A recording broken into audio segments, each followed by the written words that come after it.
Satreskrim Polresta Mamuju melakukan penangkapan terhadap terduga pelaku tindak pidana penculikan dan/atau persetubuhan terhadap anak di bawah umur.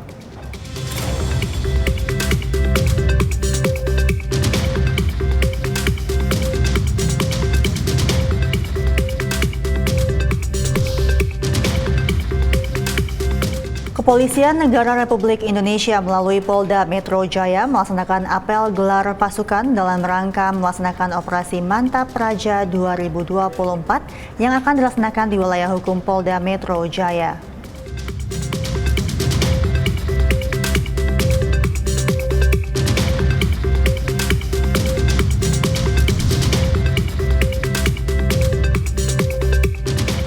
Kepala Divisi Hubungan Internasional Polri pimpin upacara pembaretan dan penyematan brevet kepada ratusan personel kontingen Garuda Bayangkara Satgas Format Police Unit atau FPU 6 Minuska.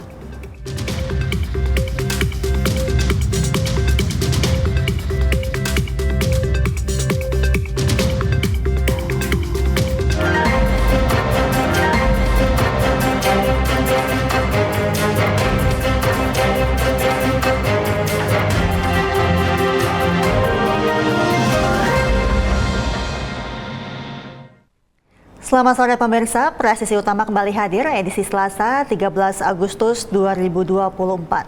Seperti biasa, selain 3 berita utama tadi, selama 1 jam ke depan kami juga telah menyiapkan sejumlah informasi terkini lainnya. Bersama saya, Mentari Tanzil, inilah Presisi Utama selengkapnya.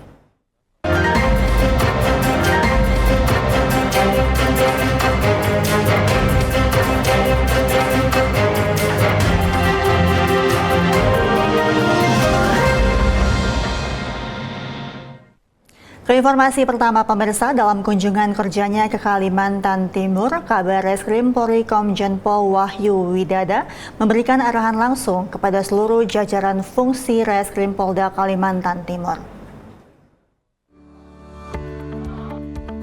Kegiatan yang berlangsung di Gedung Mahakam Polda Kaltim ini diikuti oleh Dirkrimum, Dirkrimsus, Dirnarkoba Polda Kaltim, serta seluruh personel reskrim jajaran Polres di wilayah hukum Polda Kaltim melalui daring.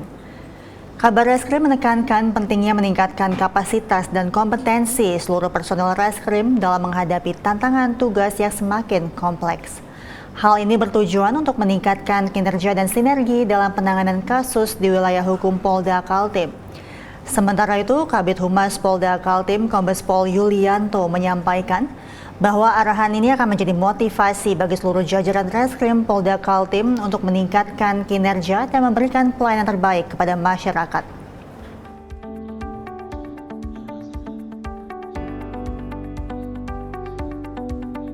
Pada agenda berikutnya, Presiden Joko Widodo memimpin sidang Kabinet Paripurna Perdana di lokasi yang dirancang sebagai pusat pemerintahan baru Indonesia, yaitu Ibu Kota Nusantara pada Senin lalu.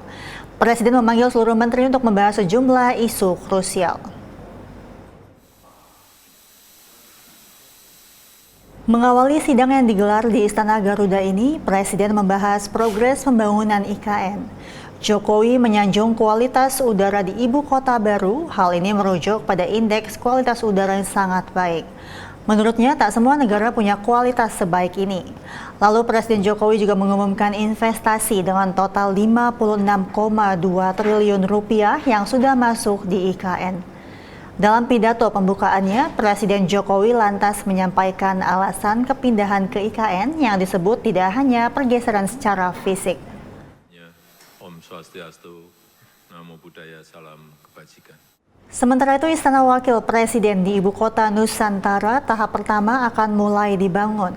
Groundbreaking telah dilakukan pada Senin lalu dan dihadiri langsung oleh Wakil Presiden Ma'ruf Amin. Pembangunan kawasan Istana Wakil Presiden ini akan dilakukan dalam 2 tahap. Tahap pertama meliputi pembangunan bangunan istana dan kantor Wapres.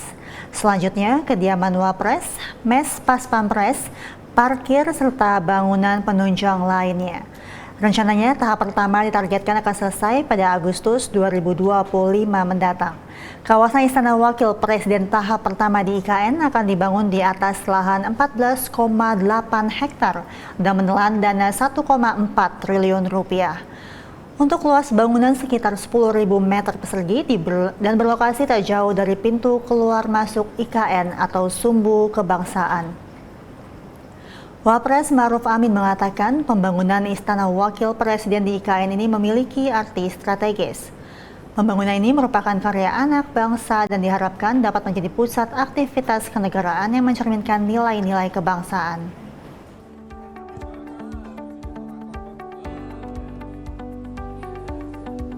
Upacara Hari Ulang Tahun ke-79 Republik Indonesia yang akan digelar di IKN berlangsung dalam beberapa hari ke depan. Sejumlah persiapan tengah dilakukan untuk memastikan kelancaran upacara bersejarah ini. Lalu bagaimana kesiapan pengamanan HUT ke-79 RI di IKN? Saat ini kita telah tersambung dengan Kabid Humas Polda Kalimantan Timur, Kombes Pol Yulianto. Selamat sore Pak Yulianto. Selamat sore Mbak Tari. Sehat Bapak? Alhamdulillah sehat. Ini tinggal hitungan hari Pak Yulianto. Lalu bagaimana Bapak kesiapan pengamanan jelang HUT RI yang akan dilaksanakan di IKN? Ya, tentu pengamanan ini sudah kita persiapkan jauh-jauh hari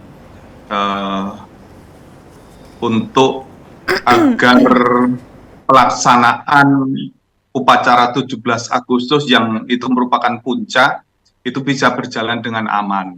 Tetapi kan banyak juga acara-acara yang menyertai kegiatan atau sebelum acara tanggal 17 itu. Misalnya saja hari ini ada arahan dari Presiden kepada para kepala daerah, Bupati, Wali Kota maupun Gubernur se-Indonesia, sehingga kami juga melakukan pengamanan terhadap kelancaran kegiatan itu. Baik Bapak, lalu ada berapa banyak personel yang dikerahkan dan dari unsur apa saja Bapak yang dikerahkan nanti untuk pengamanan di IKN? Ya, untuk kegiatan pengamanan dalam rangka 17 Agustus ini, kami melibatkan kurang lebih 2.000 personil. Ya, meskipun kurang lebih angka-angka itu, tetapi pada faktanya juga bisa jadi lebih banyak. Tergantung dari situasi ataupun tantangan yang ada pada saat ini. Misalnya ketika kegiatan tidak terlalu banyak, tentu kegiatan personil juga kehadiran personil juga akan dipertimbangkan. Namun demikian ada beberapa lokasi yang memang memerlukan kehadiran lebih banyak polisi. Tentu bisa saja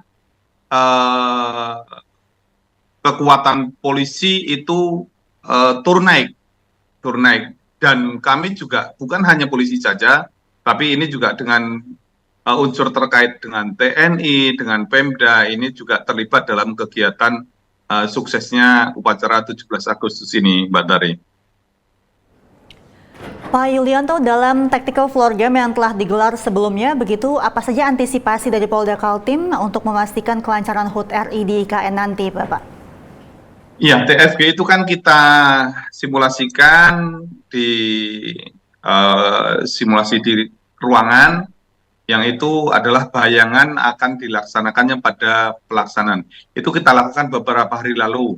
Misalnya saja bagaimana polisi lalu lintas mengatur simpang-simpang atau titik-titik yang menjadi tempat kemungkinan terjadi crowded, kemungkinan terjadi kepadatan. Sehingga kami menempatkan beberapa personil di situ. Kemudian juga bagaimana jalur yang dipakai untuk mengawal dari, katakanlah dari bandara di Balikpapan menuju IKN, jalur mana yang harus dilalui. Kalau misalnya terjadi permasalahan di salah satu penggal, apa yang harus dilakukan? Itulah TFG yang kami lakukan. Selain itu juga bagaimana kami mengamankan kegiatan di Istana Kepresidenan, siapa saja yang boleh masuk di sana, kemudian apa yang harus dilakukan ketika mungkin ada permasalahan di lapangan, itulah di TFG kita belajar, kemudian kita praktekkan pada saatnya ketika sudah tiba waktunya. Lalu bagaimana yang kesiapan pengamanan VVIP, Pak Yulianto? Ya, VVIP dalam hal ini Bapak Presiden sudah hari Minggu kemarin tiba di Balikpapan dan langsung menuju ke IKN. Ini adalah operasi waskita yang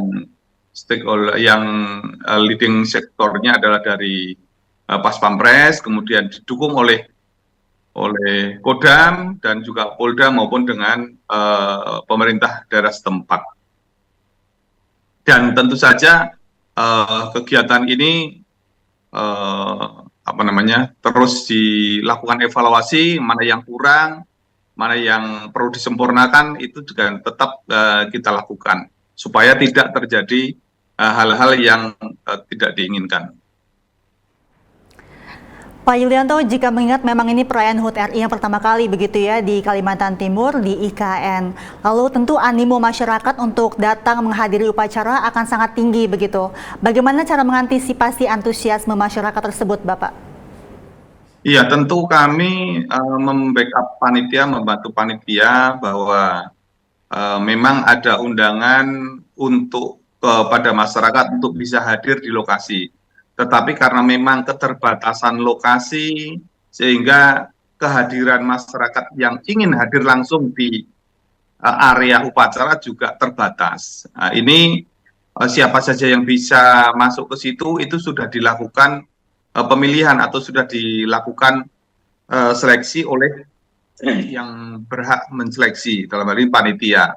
Namun apabila masyarakat tentunya memang karena ini juga masih dalam proses, IKN masih dalam proses pembangunan, itu juga tidak setiap saat orang bisa masuk ke lokasi pembangunan, apalagi masuk ke dalam lokasi upacara, karena ini merupakan juga kegiatan di ring 1. Tetapi pemerintah daerah sudah menyiapkan sarana yang bisa dinikmati bersama, misalnya adanya videotron, sehingga masyarakat tidak perlu hadir di sana secara langsung, mungkin karena jauh dan lain sebagainya.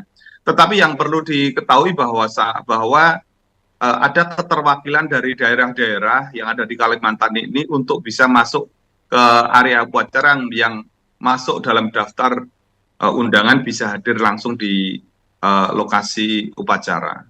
Demikian, Mbak. Baik, Pak Yulianto, adakah pesan yang ingin disampaikan kepada masyarakat terkait pelaksanaan HUT RI di IKN nanti?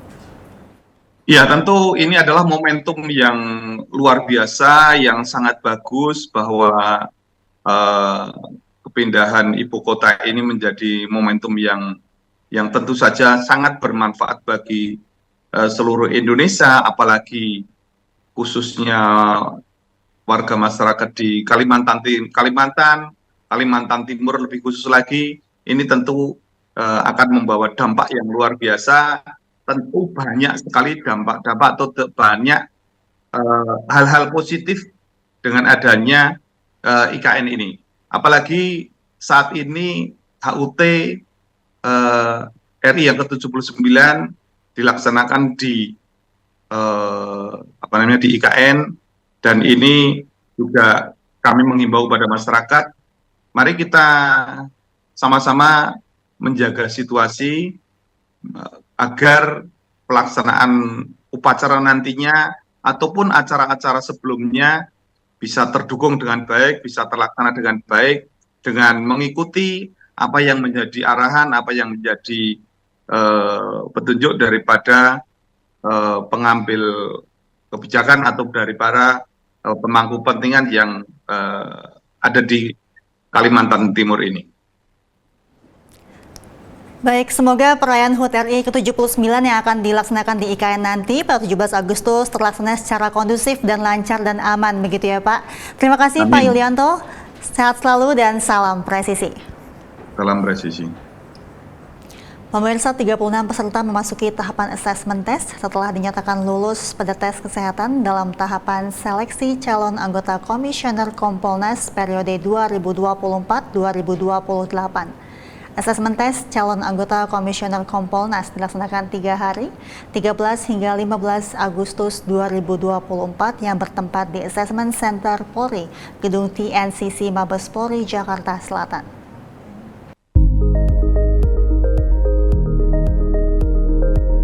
Setelah melewati beberapa tahap seleksi calon anggota Komisioner Kompolnas, 36 orang peserta calon anggota Komisioner Kompolnas periode 2024 sampai 2028 mulai menjalankan asesmen tes. Dibuka secara resmi pada hari Selasa 13 Agustus 2024 di Asesmen Center Polri Gedung TNCC Mabes Polri. Asesmen tes dihadiri oleh panitia seleksi, tim asesor, dan diikuti oleh para peserta yang hadir langsung dan mengikuti secara daring.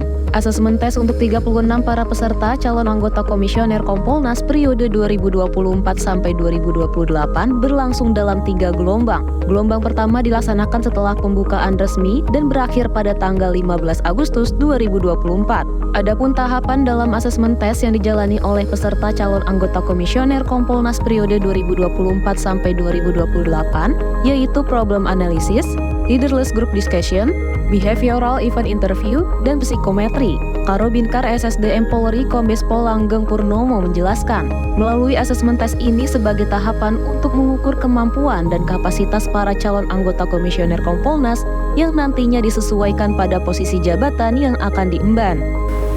Penilaian kompetensi merupakan bagian penting dalam proses seleksi untuk mengisi posisi calon anggota Kompolnas. Kompolnas merupakan fungsi pengawasan fungsional terhadap kinerja Polri untuk menjamin profesionalisme dan kemandirian Polri. Penilaian ini tidak hanya untuk mengetahui sejauh mana kompetensi para peserta, tetapi juga untuk melihat calon anggota yang tepat untuk mengemban amanah, memiliki kinerja yang baik, profesional, dan berintegritas. Untuk menghasilkan anggota Komisioner Kompolnas yang profesional dan berkredibilitas untuk membangun bangsa lewat instansi Polri, Ketua Panitia Seleksi Anggota Komisioner Kompolnas periode 2024 sampai dengan 2028 menjelaskan perlunya asesmen tes dalam rangkaian seleksi. Mari kita belajar bersama-sama untuk membangun bangsa ini, tidak hanya sektoral, tidak hanya ini bukan masalah kedudukan, bukan masalah jabatan. Bicara ini ingin mengingatkan kawan-kawan akan yang terpilih nanti akan dituntut untuk diharapkan publik untuk mengabdi, bukan meminta, memberi, bukan menuntut. Nah,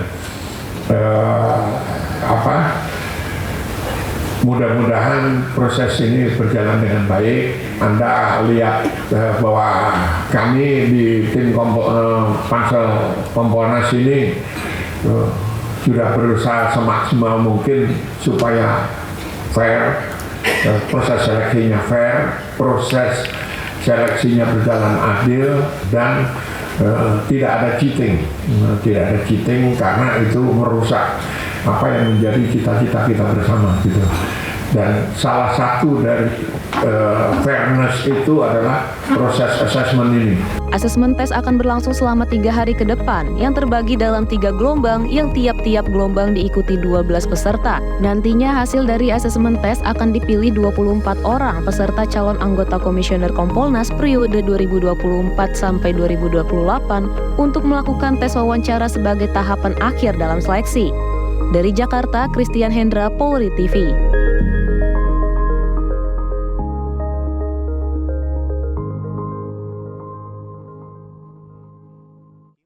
Kepala Divisi Hubungan Internasional Polri pimpin upacara pembaretan dan penyematan brevet kepada ratusan personel kontingen Garuda Bayangkara.